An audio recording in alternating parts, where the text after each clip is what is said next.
Do you know the age of earth? It's 4.6 billion years, यानी कि आज से 460 करोड़ साल पहले अर्थ का जन्म हुआ। टोटल सोलर सिस्टम एक क्लाउड था गैस का, वहां से सोलर सिस्टम का क्रिएशन हुआ। 460 करोड़ साल में आज हम यहाँ पे खड़े हैं। टोटल एक मॉडर्न सोसाइटी, एक एक्चुअली डेवलप्ड सोसाइटी जिसमें साइंस अपना चमत्कार दिखाता रहता है, यहाँ पे हम आज हैं। सारे डेवलपमेंट्स इन्हीं 460 करोड़ साल में हुए हैं। अभी अर्थ अपने एंड फेज पे है। कैसे? यानी कि आज से, अभी से, नाउ 1 बिलियन साल के बाद अर्थ में कोई भी लाइफ नहीं होगा। This is not a astrological prediction.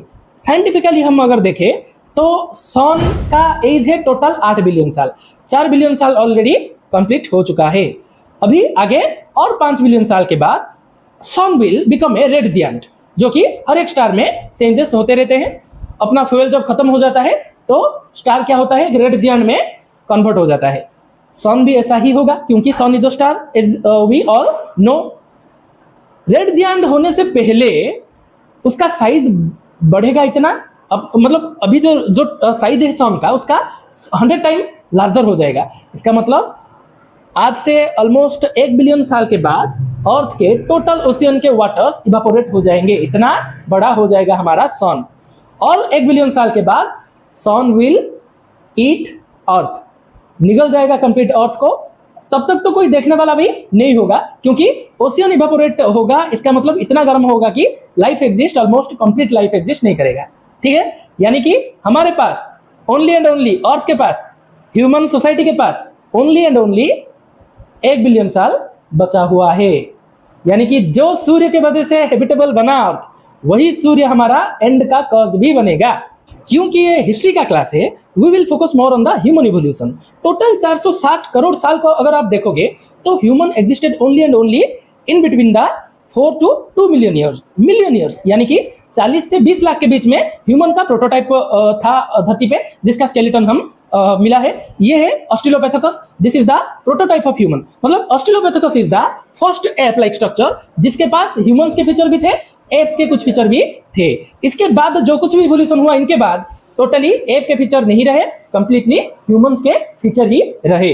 That means Australopithecus is the prototype. अब जैसे स्टैचू बनाते हैं गणेश जी का, उसका पहले एक मिट्टी का बनाते हैं ना, उसके बाद उसमें पेंट फेंट सब होता है। जो पहला जो प्रोटोटाइप होता है, वही प्रोटोटाइप हमारे लिए ऑस्ट्रेलोपिथेकस है। That means complete development is going on after this phase. इस फेज के बाद, मतलब 4 से 2 मिलियन के टाइम पीरियड के बाद में सारे चेंजेस हुए हैं। तो एक क्वेश्चन आपको यहां से मिल जाएगा, इसको हम अच्छे से पढ़ेंगे टॉपिक में। Okay, look at your display. Total geological time scale को, इतना 460 करोड़ का टाइम पीरियड को we can divide in multiple phases. छोटा सा सबसे छोटा फेज है इपोच। बहुत सारे इपोच को लेके होता है पीरियड, बहुत सारे पीरियड होते हैं एक एरा में, बहुत सारे एरास को लेके होता है एक ईयन। दैट मींस टोटल एक डिवाइड आप करोगे तो ईयन होगा। ईयन्स में बहुत सारे एरेस होते हैं, एरेस में बहुत सारे पीरियड्स होते हैं, और पीरियड्स में बहुत सारे इपोच होते हैं। यानी कि यहां से एक क्वेश्चन आपको पूछ सकता है कि एक्चुअल में डिसेंडिंग या असेंडिंग ऑर्डर में आप टाइमलाइन को बताओ। Automatically you can answer after looking at this slide. Come to the next slide. You can see here Hadean, Archaean, Proterozoic, Phanerozoic. These are the eons. That means ये सबसे बड़ा phases है, जिसको हम 460 करोड़ साल को डिवाइड कर सकते हैं 4 पार्ट्स में। क्या क्या? Hadean, Archaean, Proterozoic and Phanerozoic. ठीक है, ये जो हाइडन, आर्कियन एंड प्रोटेरोजोइक है, this time period is known as Precambrian. इसको प्री कैम्ब्रियन बोला जाता है। क्यों बोला जाता है प्री कैम्ब्रियन?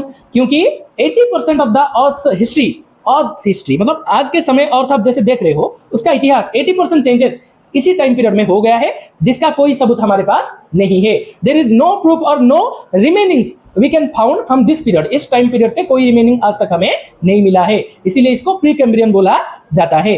कैम्ब्रियन पीरियड से स्केलेटन्स मिले हैं, बहुत सारे प्रूफ्स है, जिसे हम एनालाइज करके जान सकते हैं कि एक्चुअल में हुआ क्या था।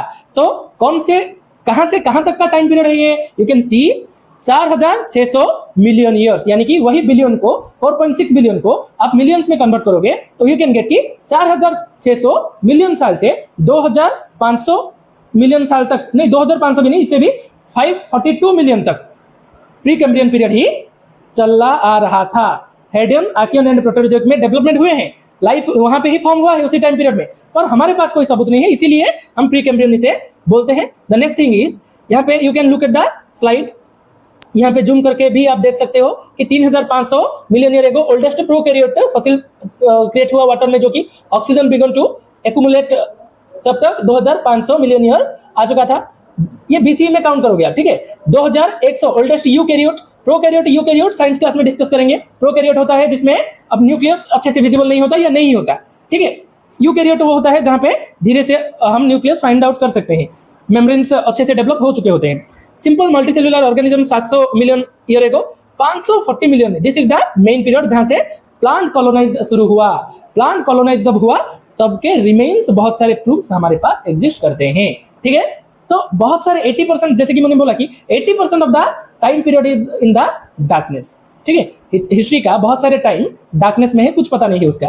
प्लांट्स कॉलोनाइज्ड लैंड हुआ, उसके बाद एम्फीबियंस अपेयर हुए, इंसेक्ट्स पहले 360 तक, रेप्टाइल्स अपेयर हुए, मास एक्सटेंशन फिर से कुछ ऐसा घटित हुआ जो सब कुछ तहस नहस करके रख दिया। एस्टेरॉइड होगा या कुछ टाइम पीरियड होगा, टेम्परेचर राइज होगा, कुछ भी हो सकता है। मास एक्सटेंशन वो होता है एक ऐसा घटनाक्रम जो कि घटने के बाद टोटल ऑलमोस्ट लाइफ एंड में आके फिर से खड़ा हो जाता है, ठीक है। तो मास एक्सटेंशन हुआ 280 साल तो नहीं, मिलियन साल पहले। फिर से आपको यू कैन सी हियर कि फर्स्ट डायनासोर आए 230 में, मतलब एक बार प्लांट कॉलोनाइज हुआ टोटल अर्थ में। बहुत सारे जानवर ऐसे भी मास एक्सटेंशन से पहले थे जो कि मास एक्सटेंशन में खत्म हो गए। फिर से डायनासोर का कॉलोनाइजेशन शुरू हुआ, डायनासोर बढ़ने लगे, बार फिर इवॉल्व होने लगे रेप्टाइल से। First flowering plant 140 million year ago था। उसके बाद सेकंड जो मास एक्सटेंशन फिर से हुआ, वहां पे सारे डायनासोर्स भी खत्म हो गए। आइस एज शुरू हुआ, आइस एज में मामोथ जो एक हाथी था उसको भी आपने देखा होगा बहुत सारे मूवीज में।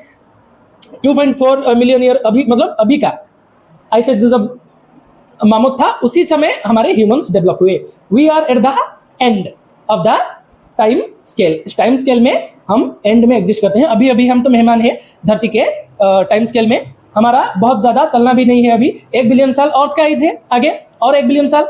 उससे पहले हमने ऐसे ऐसे काम किए रखे हैं, एनवायरमेंट को इतना हम डिग्रेड करते हैं, उससे पहले भी हम निपट सकते हैं, ठीक है। हम टोटली विलुप्त हो जाएंगे, इसमें कोई संदेह नहीं है, अगर हम अपने स्टेप्स को कंट्रोल नहीं करें तो, ठीक है। तो this is what exactly first class of history we are understanding the geological time scale. यहां से बाद हम देखेंगे एग्जैक्टली चेंजेस कैसे, कौन से टाइम में क्या क्या चेंजेस हुए हैं।